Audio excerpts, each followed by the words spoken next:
Welcome to our channel. Today we how to create a stock purchasing plan with Amazon detailed guide step by step clearly. Begin by visiting the Amazon website and logging into your account. If you do not have an account, create one by clicking on the sign in button and following the prompts. Once logged in, navigate to the investing section found in the menu. Look for the option related to buying stock or stock purchasing plans. Click on Get Started or Learn More to explore stock purchasing options with Amazon. Review the available stock purchasing plans that Amazon offers. Choose the plan that best fits your investment strategy and financial goals. Read through the terms and conditions carefully.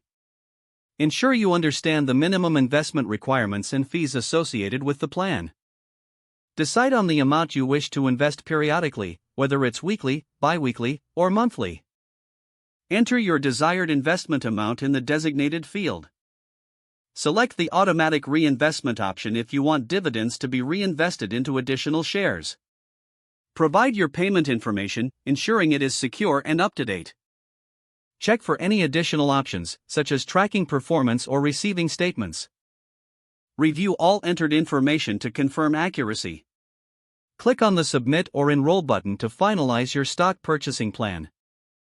After enrollment, keep track of your investments through your Amazon account portal. Regularly review your financial goals and adjust your plan as necessary.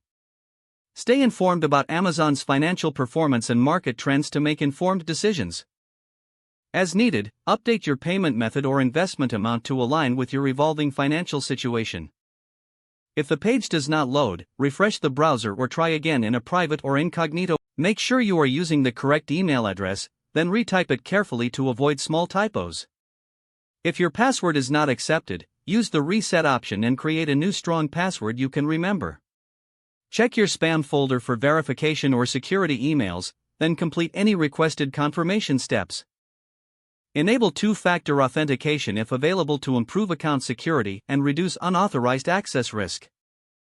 After signing in, review your profile details so your contact information and settings are accurate and current. If you see an error message, note it down and try again after restarting your device and internet connection. Log out when you finish, especially on shared devices, to keep your account and payment information secure. Don't forget to like this video and subscribe to our channel for more step-by-step tech guides.